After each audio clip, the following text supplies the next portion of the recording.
There is a bar in Thailand, atop a popular sandbar. If you've been to Thailand, you might know the one. 7 nights a week, it fills to the brim with clans of tourists who just met each other that day. Thirsty for a spectacle washed down with sparkling water and Everclear and syrup. And every night, the strongest, most skilled, most spontaneous, or simply the dumbest member of each clan throws themselves into the ring. If they're lucky, against an opponent of similar stature, all for a bucket of alcohol.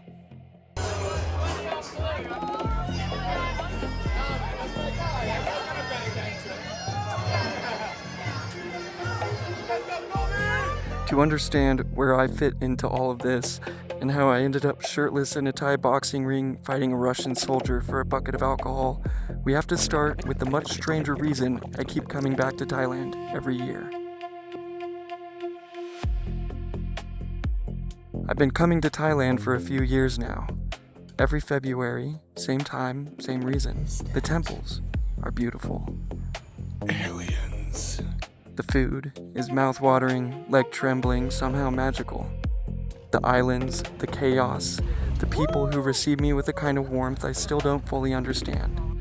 But none of that is the main reason. The real reason I come back is for my craft. I get to fly a hot air balloon over a tea plantation in the mountains, inside a park owned by a beer company, which is crazy enough, but I also get to compete for the spectacle of it, and the cash is nice too.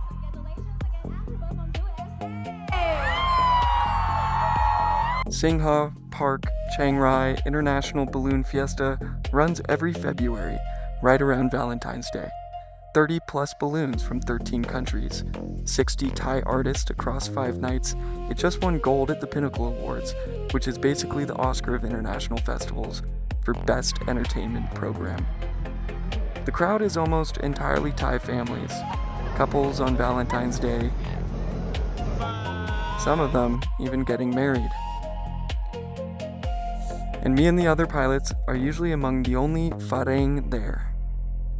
We line up along the pond, hoping the wind carries our steerless aircraft towards one of the floating targets.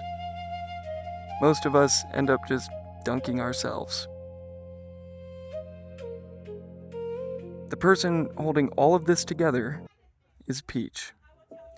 Peach is the organizer of the festival. On paper, that means she is responsible for all 30 balloon teams, 60 Thai artists, thousands of guests, sponsors, logistics, weather windows, launch sites, flight targets, concerts, ceremonies, and probably 100 things I never even see. But somehow every year she invites us back without making it feel transactional. She works tirelessly to make sure we feel welcome. Not just managed, welcome. The local crew are workers from the surrounding villages. They show up because the balloons are exciting and that is reason enough. There is a Thai word I have been turning over in my head for about 3 years now, trying to find the bottom of it. The word is Tamboon. The closest English I have is merit making. The idea, as I understand it, is that when you extend kindness to another person, the kindness is spiritually productive for you. It has nothing to do with whether the other person deserves it or if they paid for it.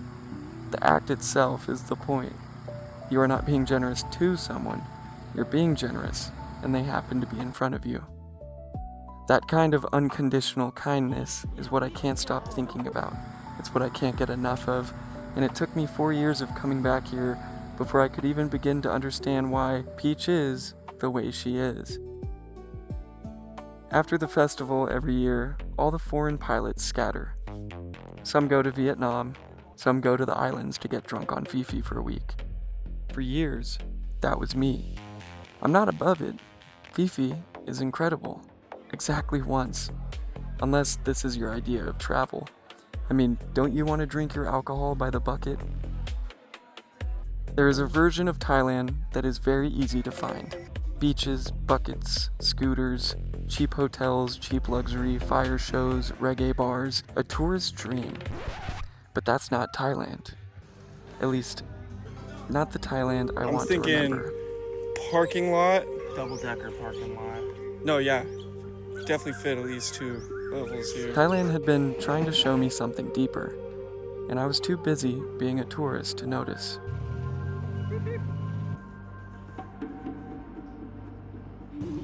So I went looking for a way to spend my month here that was not just a longer version of being a tourist. Muay Thai is Thailand's national sport. Calling it a sport feels too small. It is fighting, yes.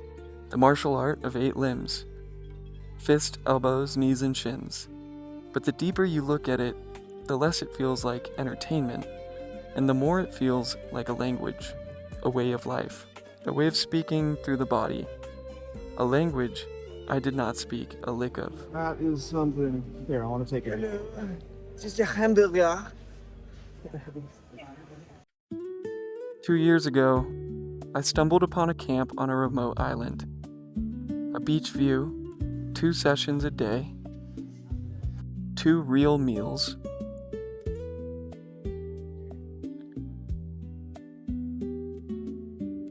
a pool table, which for me is a deciding factor, and no UFC fighters in residence, which meant a beginner like me wouldn't get wiped out on day 1.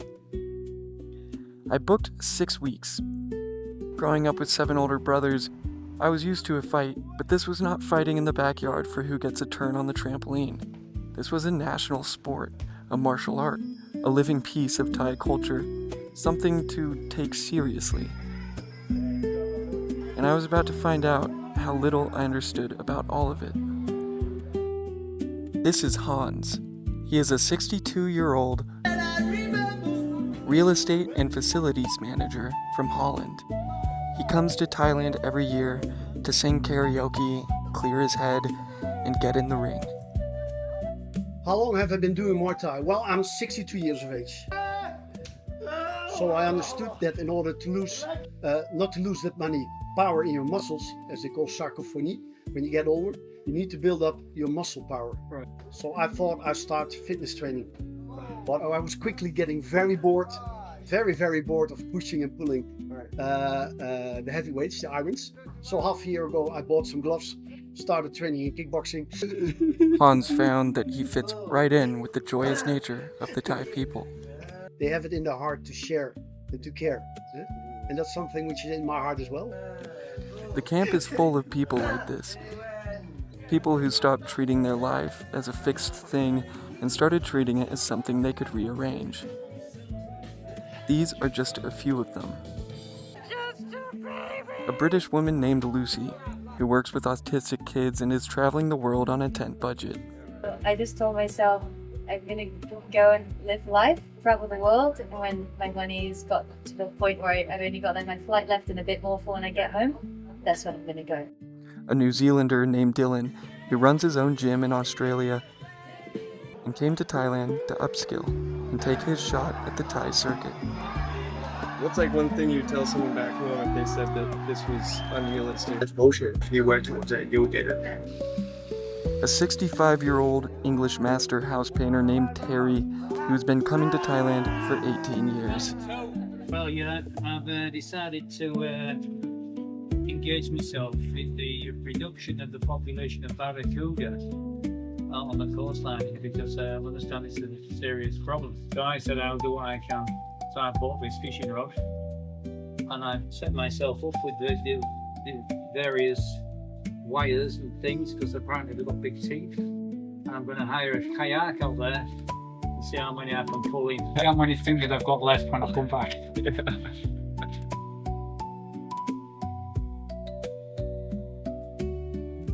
Within about 3 days, the camp stops being a place where strangers train, and it becomes something closer to a household. Every week, the women who run the camp make peanut butter by hand for the campers. They sit at a table in the sun and crush peanuts for hours. What is this? The thing is, Butternut. peanut butter is not a Thai thing. Wow. Sure. They make it because it goes into our protein shakes, and they know we need them. 2 massive meals a day and a protein shake all included. The food is unreal.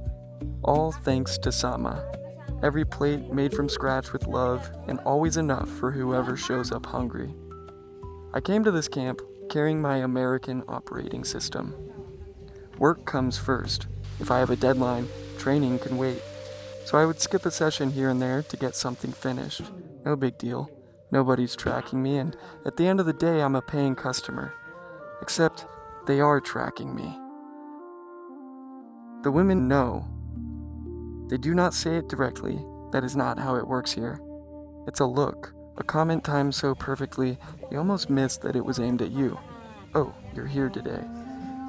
These women watch dozens of us cycle through every month. We show up as strangers and leave with inside jokes.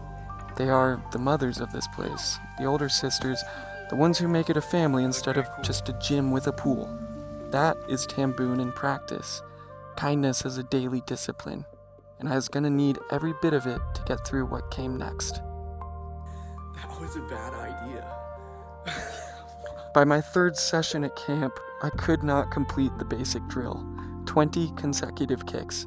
I got to 15 and my hips just stopped. Not pain exactly. It was like the connection cut out. The camp told me to go see Arat, the jungle healer. Take the road, find the turn, look for the shack. And obviously, I got lost. Quick practical note. While I was here, a friend of mine crashed his moto. His phone was locked, no emergency contacts on the lock screen, no insurance card. He was unconscious in a foreign country, and the only reason he was not stranded is because people from camp stepped in. That is exactly why I'm building Freedom Abroad, a place where you can find experiences like this anywhere in the world, then actually know what you need before you go. Insurance, documents, visas, emergency contacts, packing lists, and the real warnings you do not think about until they matter. Like expatinsurance.com, which would have warned my friend about the risk of driving scooters as a foreigner in Thailand before he ever got on one. Link below. So I'm lost, and the jungle healer does not exist on Google Maps. Fortunately, I found some local kids to help me out. I waited 30 minutes in the heat. Nobody was there. Then he arrived. He told me to lie down.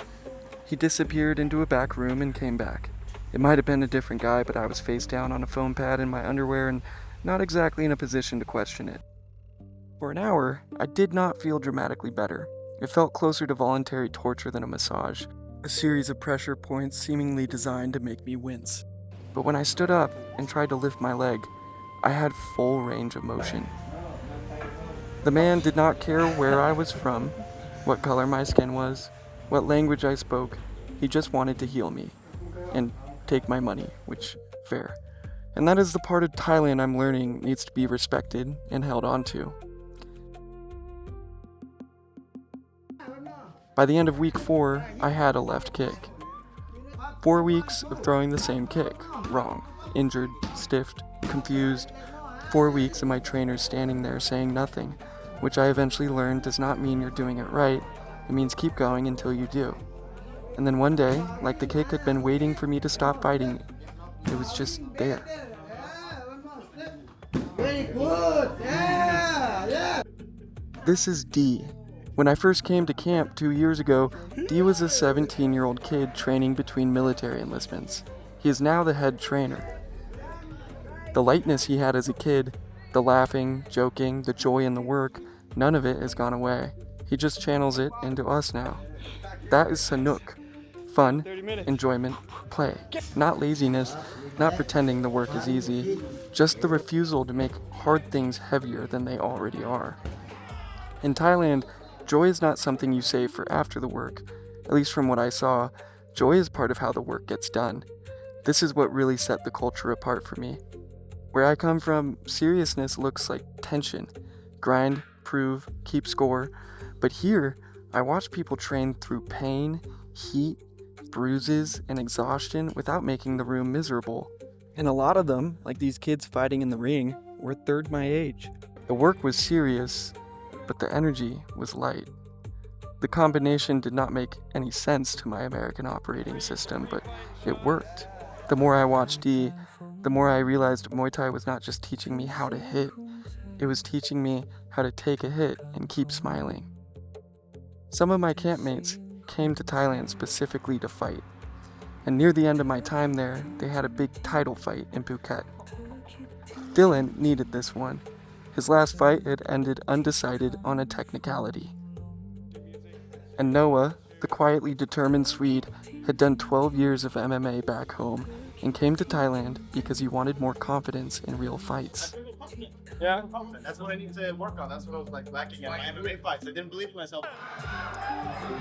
Dylan, well, he annihilated his fight. 2 rounds, decisive.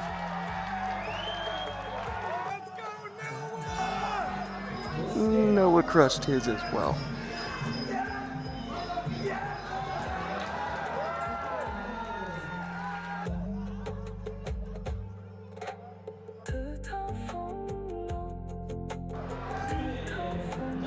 Backstage, I found Bryson, the kid from Utah who had fought Noah. He had never trained anything in his life before this trip. He got on a plane, found a gym, put on gloves for the first time, and then got into a ring against a guy with 12 years of MMA experience. I asked him how he felt. I feel a little bummed because, well, I mean, who knows? I don't want to complain. No excuses, but they said it was his first fight ever. Well, no. Oh, him, yeah. But that's Noah. But he fights MMA. Yeah, back in Sweden. You know, they have higher standards in Sweden. So you knew before the fight began that you're going to finish that First time I put on gloves. Yeah. Wow. Dude, respect. Big ups. Yeah. Could be a lot worse. Yeah, Bryson, that's all any of us can do. We celebrated on Bangla Road. How are we feeling? Absolutely brand new, fresh as a daisy, mate. Ready for round 2. And a few days later, I said my bittersweet goodbye to my island retreat. Last training, last meal, last night at the camp. Pretty bittersweet. And I was ready to go to Phi Phi. Fresh off 4 weeks of camp, feeling like a weapon, which is a dangerous thing to feel when you are objectively not a weapon. Checking into the hostel on Phi Phi, I met my bunkmate Ruben. I told him about my interest in fighting at the reggae bar. He had just finished his own camp. Different kind of camp. The one without a pool. No pool table, no peanut butter, the kind of gym where the pads hit you back. He listened to me describe my place and nodded the way a person nods when they are being polite about a skill gap. From what I saw, there are places where you learn what Muay Thai feels like, and there are places where you learn what Muay Thai is. I had been to the first, he had been to the second, and somehow we both ended up at the reggae bar. I was hoping for a cocky British kid doing it for the alcohol. Instead, I got paired with a guy who, at first glance, was much bigger than me, but he had a kind smile, so I asked him where he was from and whether he had any fighting experience. I'm from Russia. Only a few years of boxing in the military, so go easy on me. Perfect. Good thing I've been training my kicks the whole month. Oh wait, there's no kicks allowed at the reggae bar. Now, you might be wondering, I thought this was a video about learning Muay Thai in Thailand. And you lost your only fight? Yeah, I did. And that is probably the most honest ending the story could have had. Because the truth is, I didn't need Thailand to teach me how to win a fight. I needed Thailand to show me how badly I treat myself when I lose one. That is the thing I have been circling this whole time. I'm hard on myself, I always have been. I can watch Bryson lose and see courage. I could see Hans give it a go at 62, both on stage and in the ring, and see possibility. I can watch Terry chase barracuda from a kayak and see unadulterated joy. I can watch Peach carry the weight of an entire festival and still make people feel cared for. I can watch the women at camp feed strangers like family. I can watch Dee laugh through work that would break most people. But when it's me, I turn every setback into evidence. Evidence that I'm not ready, not disciplined enough, not brave enough, not who I thought I was. So when the Russian soldier hit me square in the face, that was the real fight. Not the one in the ring. The fight was whether I could lose, laugh, take the bucket, and let that be enough. No private courtroom in my head. just a loss. Some bruises, a funny story from a faraway place. That is what Thailand gave me. A framework. Tamboon. Kindness without keeping score. Sanuk. Taking the work seriously without killing the joy in it. And Sabai. Relax. Slow down. Go easy. I do not think Thailand has the answer for everyone. No single place does. This is just the Thailand I found. Or maybe the version of myself Thailand found when I finally slowed down long enough to notice it. You know, life's not so serious. Life doesn't need to be every life and death small thing. A lot of these people haven't got that much. So if you come here, listen first. Learn the difference between the Thailand that entertains you and the Thailand that might have something to show you. Phi Phi is great. It's also a human zoo. And I only feel okay telling you about it because everybody already knows about it. This one is completely out of the, let's say, the front line of all tourism. Right. Yeah? It's rather undiscovered. Although, if you keep on filming me and others, it will not be undiscovered anymore within a few years. Yeah, we're going to redact So please stop video now. We're just going to put somewhere in Thailand. Yeah, at the bottom of the video. The real places, the camp, the healer, the festival on the tea plantation, the villages, the quiet corners, the islands nobody is trying to sell you, you will have to find those yourself. Lord knows I'm not hiring a boat. I lied. That's the point. This is the Thailand that I found. Yours is out there too. Go find it. And if you want the practical side of this trip, aside from the philosophical mumbo jumbo, that's what Freedom Abroad is for. I'm building it as an interactive map of experiences like this all over the world. Everything I wish I had known before I got there. I will post the useful stuff there as articles, resources, checklists, and pins on a map. And if you want to ask me directly, you can find my pin on the map and reach out to me there. If I can help, I will. Link below. Go find yourself in a faraway place. Go find your freedom. Go learn to love.